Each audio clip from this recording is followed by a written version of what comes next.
मी बोरकर गुरुजी, विश्व ज्योतिषाचार्य, ब्रह्मांड ज्योतिष कार्यालय, मुक्काम पोस्ट रावेर, जिल्हा जळगाव, 425508 हा रावेरचा पिनकोड नंबर आहे. व्हॉट्सअप नंबर आणि मोबाईल नंबर एकच आहे, 9850015558 9850015558. 8 ऑगस्ट 2026 सकाळचे 6:10 झाले असतील. आपण काल जो व्हिडिओ केला तो नाशिक मार्गाचा, आज आपण रावेर ते जळगाव मार्गावर चाललो आहोत.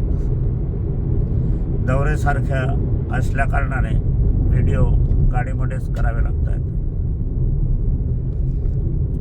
मार्गदर्शन करण्यापूर्वी माझी पत्नी स्वर्गीय सौ निर्मलाबाई बोरकर यांना अभिवादन करूया आणि आजच्या कार्याला सुरुवात करूया.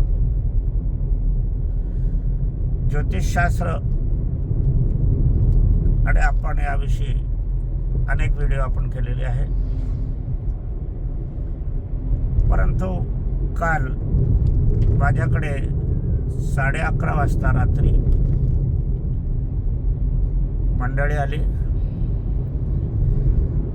पहाटे त्यांचं काम करायचं होतं, पण जळगावचा दौरा आवश्यक होता म्हणून ते आज मुक्कामी आहे, उद्या येणार. त्यांना जे 7:30चा भोग होतो त्या भोगाचे परिणाम त्यांच्यावर झालेले असल्या कारणाने त्या निमित्ताने ते आमच्याकडे येत आहे. उद्या कार्यात येतील. रात्री त्यांची भेट झाली होती. त्यांना मी स्पष्टीकरण दिलेलं होतं की तुम्हाला शनीची 7:30 जी आहे ती आयुष्याच्या वर आघात करणारी आहे. ज्यावेळेला मी हे स्पष्टीकरण केलं त्यावेळेला त्यांची तब्येत, आरोग्य सगळं चांगलं होतं. घरातील प्रत्येक जण चांगलं होतं. 2 संसारिक लोक आलेले आहे. एका घरामध्ये 6 आहे, दुसऱ्या घरातही 6 जण आहे. असा योग असत असताना त्यांच्या याच्यामध्ये एकही आजारी नव्हता. गेले 6 महिन्यापासूनही आजारपण नव्हतं आणि माझ्याकडे आले तरीही आजारपण नाही. त्यावेळेला प्रश्न समस्या सोडवली त्यावेळेला. आज तर गलित गात्र झालेले दिसले. घरातील दोघेही प्रमुख. मी तर आश्चर्यचकित झालो त्यांची तब्येत इतकी खालावली कशी काय. दोघांनाही 2-2 माणसांनी धरून आणलेलं होतं. 2-3 पायऱ्या आहे माझ्या कार्यालयाच्या, त्या पण त्यांना चढता येत नव्हत्या. तर शनीचे परिणाम कसे होतात, काय होतात, याला जाणकार ज्योतिषाचीच आवश्यकता असते. वास्तविक पाहता ही जी मंडळी होती ही वृषभ राशीची होती आणि मिथुन राशीची होती. आता वृषभ राशी आणि मिथुन राशीला कुठलीही 7.5 नाही. मोठी 7.5 वर्षाची नाही आणि ढय्य पण नाही. मेष, मीन आणि कुंभ राशीला मोठी 7.5 वर्षाची. सिंह आणि धनु राशीला ढय्या 7.5 आणि वृषभ आणि मिथुनला कुठलीही 7.5 नाही. आश्चर्यकारक गोष्ट वाटत असेल तुम्हाला, पण माझं ठाम मत होतं की शनीचेच परिणाम होणार. 7.5 असताना त्यांना वाटलं की 7.5 आता दूर आहे, निश्चित राहा. त्यांना म्हटलं 7.5 संपली म्हणून तुम्ही समजू नका. तुमच्या जन्मकुंडलीतला शनी जो आहे तो फिरणारा आहे, तो मार्गी आहे, वक्री आहे, स्तंभित आहे. तुमच्या ज्या 12 भावस्थानामध्ये जी आहे स्थिती जन्माची आणि वर्तमान स्थिती जी आहे ती, तर या दोघांच्या याच्यामध्ये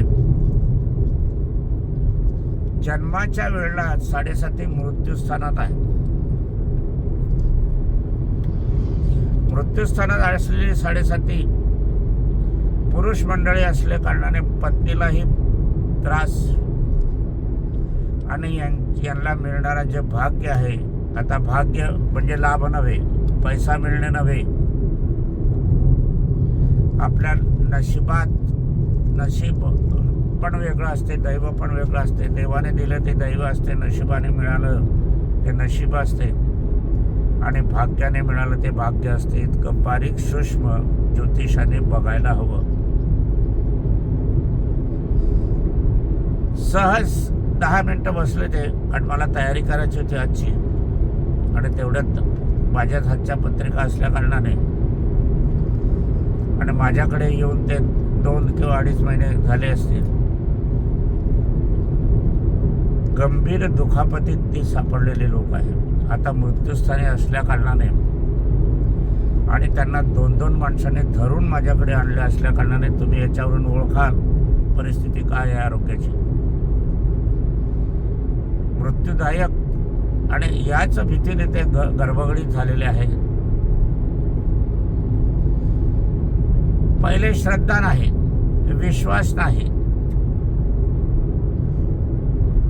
आणि त्यातली त्यातही मृत्यूला जाताना म्हणजे मशानभूमीकडे जाणारी यांनी कार्यक्रम केलेले आहे. आता मशानभूमीकडे जाणारे कार्य करत असताना काल सर्पशांती नारायण नागपुळे यांनी केली. या 2.5 महिन्यामध्ये दोघांनी 2दा केली. एकदा स्वस्थ अवस्थेत असताना आणि दुसरा आजाराची सुरुवात असताना. आता काल सर्पशांती नारायण नागपुळे हे घरामध्ये होत नाही, गावामध्ये होत नाही, मशानभूमीच्या काठावर होते किंवा जे मशानभूमीतले महादेव असतात त्या ठिकाणी होते.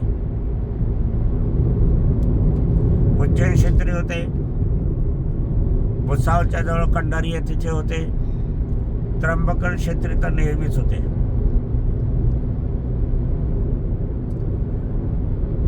आता त्या ठिकाणी पिंड पाडले जातात, पांढरी वस्त्र घातली जातात, केस ओपन केले जातात. सगळं हे श्राद्धाच्या विधीसारखं असते, मरणाच्या विधीसारखं हे असते. आता काल सर्पशांती नारायण नागपुळे यांनी केली. याचा अर्थ यांना सांगितला होता की मातृपितृ शाप तुम्हाला आहे. अनेकांना मी सांगतो, पण लोक बुद्धीच्या भेदाच्या पलीकडे वागणारे लोक असतात. ते समजून घेत नाही की आपण गुरुजी सांगताय त्याचा अर्थ काय होतो काय नाही. मातृशाप पितृशाप कधी हे शब्द उच्चारणं देखील पाप आहे. आईचे शाप आहे, जन्मदाता आईचे शाप तुम्हाला मिळणार आहे. ज्या वडिलांनी तुम्हाला इस्बातर आणलेला आहे, 60 वर्ष एकाचा आहे, 55 वर्ष दुसऱ्याचा आहे, एवढ्या पावतरतेने तुम्हाला पोचलं आहे. तुमच्या हाडाची प्रत्येक थेंबाची निर्मिती त्यांची कष्ट घेतले आहे. तुम्हाला लग्नापासून एकाला नोकरीपर्यंत त्यांनी प्रयत्न केले आहे. लाखो रुपये खर्च तुमच्यावर केलेले आहेत. तुम्ही सहज फटकन दिशी म्हणता की आई वडील शाप देतात. मातृपितृ शाप हा म्हणणंच पाप आहे. आणि मग याचेच परिणाम तुम्हाला होतात. मशानभूमीकडे जाणारा रस्ता तुम्ही निवडला काल सर्पशांती नारायण नागपुळेसाठी. मग आता मशानभूमीकडे रस्ता निवडलाय तर आता मशानभूमी फक्त येण्याची वाट बघायला लागेल.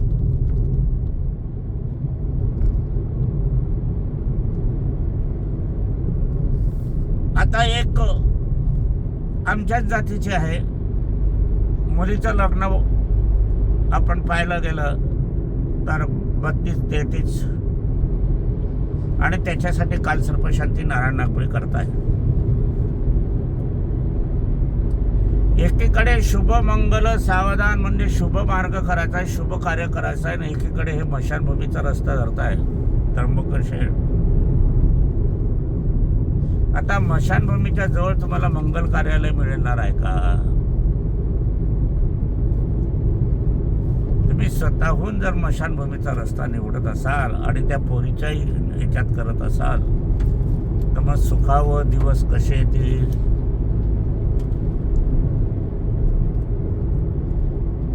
आमच्याच जातीचा एक दुसरा आहे, मुलगी होती, मुलगा पाहिजे आणि म्हणून नारायण नागपुडे काल सरपंच एकदा नाही 7 वेळेला केली, 7 वेळेला.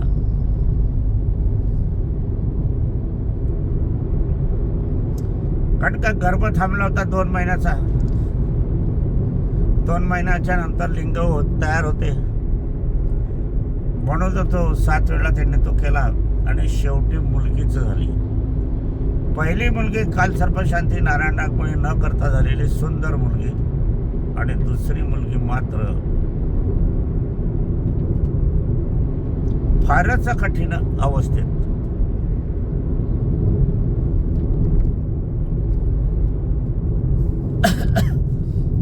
डॉक्टर म्हणत होते त्यावेळेला सिझर झालं, मुलगी वाचेल की नाही. आता त्यांना माहित नव्हतं, डॉक्टरला समजते वाचेल की नाही. संतती याविषयी शंका, पण मी सांगितलं ही संतती येणारच आणि तुमच्या आयुष्याला पुरणारच. त्याचप्रमाणे झालं. मनुष्य हा विचारशील प्राणी असताना, बुद्धी असताना आपल्यालाही आहे.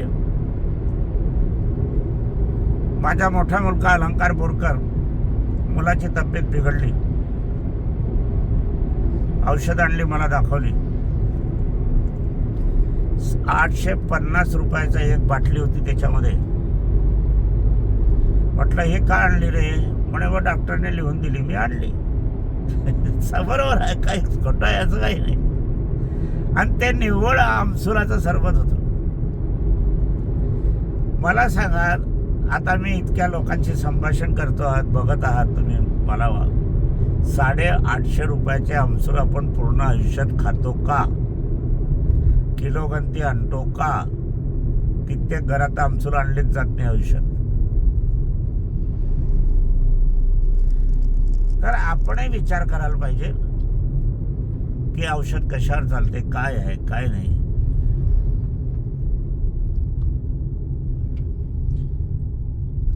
याच्याने काय होते? आमसूल खाऊ नये हा माझा प्रश्न नाही आहे. आमसूल खावं, सार प्यावा, पित्तशामक असतो, आरोग्यवर्धक असतो. तुम्हाला बेचैन ज्या वेळेला होते, विस्मरण ज्या वेळेला होते, कसं तरी वाटते, सांगता येत नाही, त्यावेळेला आमसुलाचं सरबत हे आमसूल कोळून घ्यायचे पाण्यामध्ये. आमसुलाचा जो आहे बट ते काढून घ्यायचं आणि गाळून घ्यायचे, किंवा जाडं भरडं आवडत असेल तर तसंही करायचं आणि त्याच्यात गूळ टाकून उकळायचं. उकळल्यावर तुम्हाला तेलाचा वास आवडत असेल तर तेलाचा, गावरानी तुपाचा वास आवडत असेल तर गावरानी तुपाचा, आणि जिऱ्याची फोडणी देऊन त्याच्यात टाकायची आणि थोडंसं मीठ टाकायचं. 1 वाटीभर चमच्याने प्या. खिचडीच्या सोबत प्या, इतर जेवणाच्या सोबत प्या, पुरणाच्या पोळीच्या सोबतही प्या. उन्हाळ्यात तर तुम्ही त्याचं थोडंसं अधिक पाणी टाकून सरबत घेऊन 1 ग्लासभर प्या. आरोग्यवर्धक आहे. माझे वडील वैद्य होते, आयुष्यभर ते चिंचेचा सार पेत, आमसुलाचा सरबत पेत, कैरीचं पानं पेत, लिंबूचं सरबत पेत, म्हणजे C विटॅमिन आणि आरोग्यशाली हे आहे. त्यांचं आयुष्य कधी बिघडलं नाही, औषध खाल्लं नाही, एक गोळी नाही. डोळे शापत होते, दात शापत होते, गुडघे पाठ कंबर कुठे दुखले नाही आणि प्राण अचानक मात्र गेले. काही 1 दिवस सुद्धा, क्षणभर सुद्धा निजले नाही. त्यांना समजलं होतं आणि सगळी व्यवस्था मुलामुलींची, पत्नीची म्हणजे आमच्या आईची लावून गेली. तर असं आयुष्य आपल्याला लाभण्यासाठी आपल्याला शनी ग्रह हा प्रामुख्याने बघायचा असतो. कारण शनी हा धनी जसा आहे, तो धन देतो, तसा तो यम आहे, तो प्राण सुद्धा घेऊन जातो. संधिवाताची दुखणं देतो, एड्सची दुखणं देतो, संततीची हानी करतो, विवाह समझोतापूर्वक करायलाच लावतो, नाही तर होतच नाही. असे आपल्याला जीवन आयुष्यामध्ये आपण बघितलं तर शनीचे परिणाम हे होतात. आपण समजतो की आपल्याला 7.5 नाही आहे, परंतु वर्तमान स्थितीतले शनीचं स्थान आणि आपल्या जन्माच्या कुंडलीत असलेलं शनीचं स्थान, या दोघांचं शनी मिलन करून काय परिणाम होतात ते बघायला हवं असतं. परंतु यासाठी शनीची स्वतंत्र कुंडली काढायला हवी.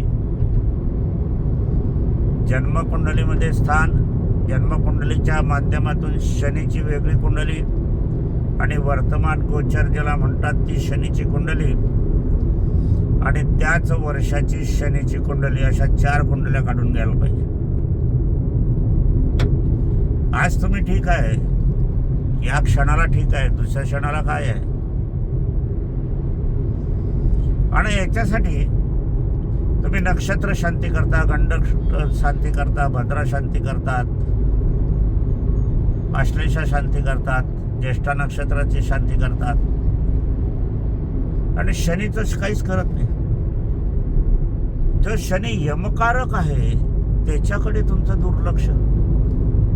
मला आश्चर्य वाटते.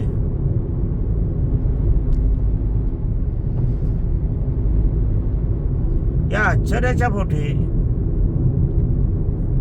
कुतूहल निर्माण होते आणि कुतूहल निर्माणापोटी मग माझी शोधन बुद्धी चालत असते. अनेकांच्या कुंडलीमध्ये शनीचं स्थान काय आहे, त्याचे परिणाम कधी कसे झाले, काय झाले, हे तर मनुष्य जीवनावर आहे, परंतु नैसर्गिक जीवनावर पण असतात. शनी ज्या वेळा चक्रावरती असतो त्यावेळेला वादळ होतात, भूकंप होतात, काही घरं दबली जातात, मृत्यू होतात. उज्जैन क्षेत्री चांडाळ योग होता कुंभमेळ्याच्या ठिकाणी.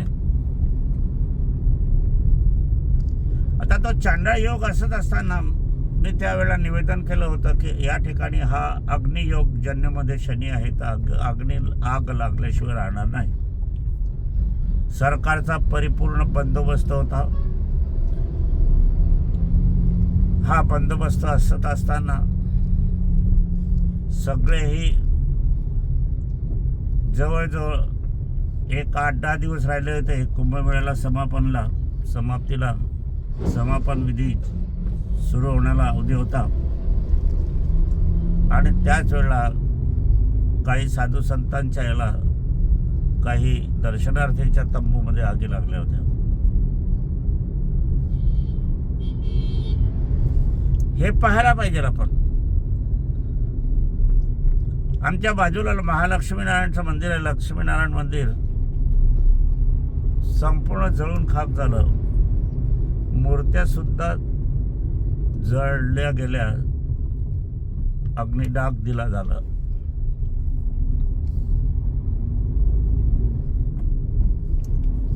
तर हे का होते, याच्या मागची पीठिका काय असते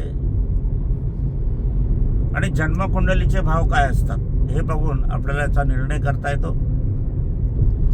आता तुम्ही म्हणाल की याच्यावर मग काय इलाज आहे, काय उपाय आहे. आता इलाज म्हटला की तो डॉक्टरकडे गोळ्या, टॅबलेट, कॅप्सूल, चिरफाड, ऑपरेशन हे ज्योतिषशास्त्रात नाही आहे. ज्योतिषशास्त्रामध्ये आपल्याला पाहायला हवं तर उपासना, व्रतवैकल्य, शांतिविधी, व्रतविधी हे विधी आहे. आणि याच्यात सर्वात मोठा विधी जो आहे शनीच्या बाबतीत शनी शमन विधी. तो प्रत्येकाने करून घ्यायला पाहिजे. आमच्यामध्ये माझ्या पत्नीचं आयुष्य ती जवळजवळ 71 वय झालं, निधन झालं. पण पत्रिका पाहिली तर अल्पायुष्य होती. अल्पायुष्य असत असताना सुद्धा आम्ही विवाह केला. का केला की त्याला उपासना होती आणि उपासनेचं ज्ञान मला होतं. त्याप्रमाणे आम्ही उपासना करून घेतली आणि तिचं जवळजवळ 10 ते 11 वर्ष आयुष्य वाढलं. अजूनही वाढलं असतं, परंतु विज्ञानाने ते घात केला गेला. चुकीचे औषधी, चुकीचे निर्णय, स्वार्थी वृत्ती. आता प्रकरण दवाखान्याची बाहेर येत आहे हळूहळू. सरकारने हे जे मोठे हॉस्पिटल आहे याचं सरकारीकरण लवकरात लवकर करावं. MBBS पासून वरच्या सगळ्या डॉक्टरांना खाजगी प्रॅक्टिस बंद करावी, सरकारी नोकरी करावी. BA MS होमिओपॅथी, वैद्यकीय यांना खाजगी प्रॅक्टिस द्यावी. इंदिरा गांधींनी जसं बँकेचं सरकारीकरण केलं आणि बँकेची जशी भरभराट झाली, इंदिरा गांधीने हे मोठं पाऊल उचललं होतं सरकारीकरणाचं. आपल्याला तसंच सरकारने, कारण मोठे हॉस्पिटल फार वाढायला लागले. साधारण तालुक्याच्या गावात सुद्धा मोठमोठे हॉस्पिटल आहे.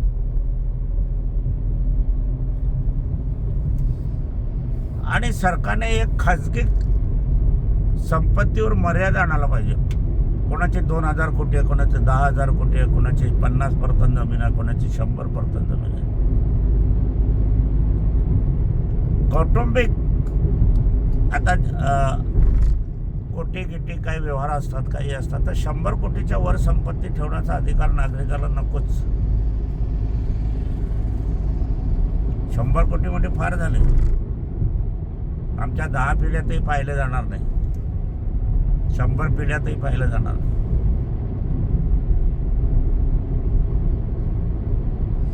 तर शनिशमन विधी हा अत्यंत आवश्यक असतो. आता काही जण विनाकारणच विचारता, कमाईचा फायदा होईल का, फायदा मिळेल का, लाभ होईल का. दवाखान्यात जाताना विचारता, तुम्ही वकिलाकडे ते जाताना विचारतात. एखादं प्रकरण तुमचं असते, सरकारीकरण होईल की नाही विचारतात.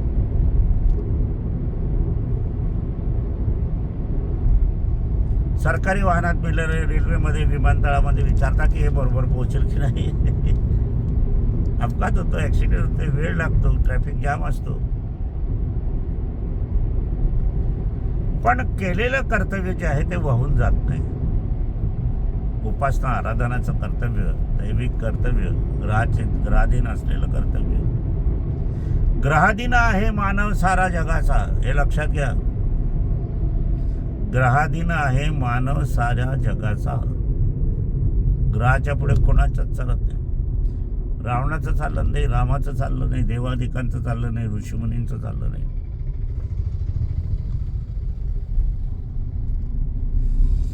म्हणून ग्रहाच्या उपासनेमध्ये या आपण पाहिलं, प्रत्येक ग्रह हा महत्वाचा नाही असं नाही, परंतु जीवाशिवाशी संबंध असणारा, शिक्षा देणारा आणि महादेवाच्या अधीन असलेला शनी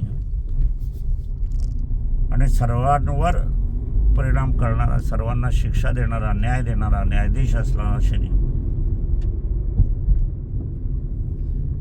म्हणून त्यांची प्रार्थना करणं, उपासना करणं जरुरीचं आहे. अनेकांचा असा गैरसमज आहे की शनीचं स्थान घरात नकोच, फोटो पण नको, शनीच्या दर्शनाला मात्र जाता. किती वेळेपणा आहे हा. तुम्ही नाही शनीचा फोटो लावला, तुमच्या घरात मूर्ती शनीची नाही ठेवली, तुम्ही यदा कदाचित शनीच्या मंदिरात दर्शनालाही नाही गेले, तरी तुमच्या कुंडलीतील शनी हटणार नाही. ते हटवण्याची ताकद 33 कोटी देवांना पण नाही आहे. कारण देवाधिकांच्या कुंडलीत पण शनीच लिहावं लागतो. कोणी म्हणतो स्त्रियांनाच, अहो स्त्रियांच्या कुंडलीतही लिहावं लागतो. एक दिवसाच्या एक क्षणाच्या बाळाच्या कुंडलीत शनी हा लिहावाच लागतो. त्याच्याशिवाय शनी लिहिल्याशिवाय पूर्ण कुंडली होत नाही. म्हणून धनाच्या ठिकाणी असली तर धनहानी, कर्तव्याच्या ठिकाणी असली तर कर्तव्यहानी, कुटुंबाच्या ठिकाणी असली तर कुटुंबाची हानी, सुखाच्या ठिकाणी असली तर सुखाची हानी, संततीच्या ठिकाणी असली तर संततीची हानी, विद्या ठिकाणी असली तर विद्येची हानी, संसारात असली तर संसाराची हानी, मृत्यूस्थानी अष्टमस्थानी असली तर आपल्याला मृत्यूविषयी काळजी घेणे, भाग्यस्थानी, नाभस्थानी, दैवस्थानी, जीवन उत्तरार्धी या 7.5 आपल्या कुंडलीमध्ये असतात आणि त्याचे परिणाम त्या वेळेला हे होतच असतात. आज शनिवार आहे, योगायोगाने मला आताच आठवण आली आणि शनिवारी शनी शमनच विधीचा आपण करतो आहोत. तो शनीला पण आपण नमस्कार करूया सर्वांनी. शनीचं दर्शन हे मात्र सायंकाळी घ्यायचं असते, सूर्यास्तानंतर. काही वेळेला सकाळी 10च्या आत दर्शनाची आम्ही वेळ अनेकांना सांगतो, परंतु शनीचं दर्शन सर्वांनी सूर्यास्तानंतरच घ्यायचं असतं. दिवसा शनी हा मंदिरात नसतो, अस्तित्वात नसतो, पृथ्वीवर नसतो. शनी अदृश्य स्वरूपात असतो. शनीचं साम्राज्य हे सूर्यास्तानंतर सुरू होते तर सूर्योदयापावतात. रात्री कुत्रे भुंकतात, दिवसा नाही भुंकतात, ते रडतात, त्यावेळेला गल्लीबोळात मृत्यू होतात. हे आपण बघितलं. जे साधारणतः पाऊस जो हा पडतो तर दिवसा जसा पडतो तसा रात्री जास्त पडतो. बहुतांशी फार थोड्या लोकांचा प्राण दिवसा जातो, रात्री अधिक जातात.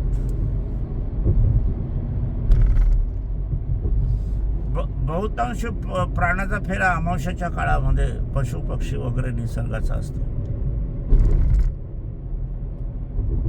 म्हणजे शनी आणि पितर म्हणजे आपले आई वडील स्वर्गीय झालेले यांचं सख्य असते.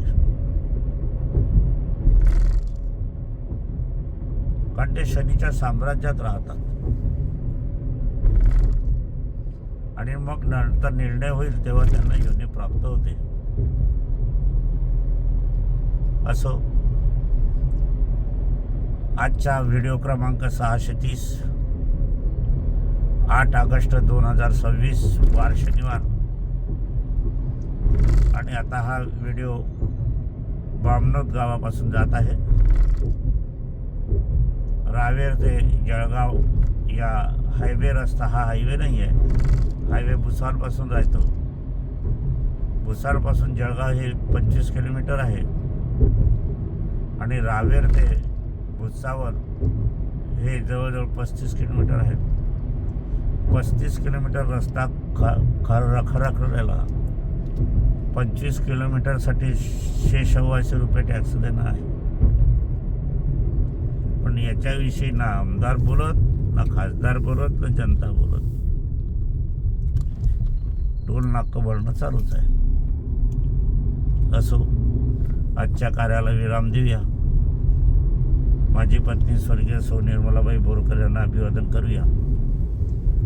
आज शनिवार असल्याने पुन्हा शनी आणि आपला कार्यक्रमाचा विषय पण शनी असल्या कारणाने शनीला पण शनी शराय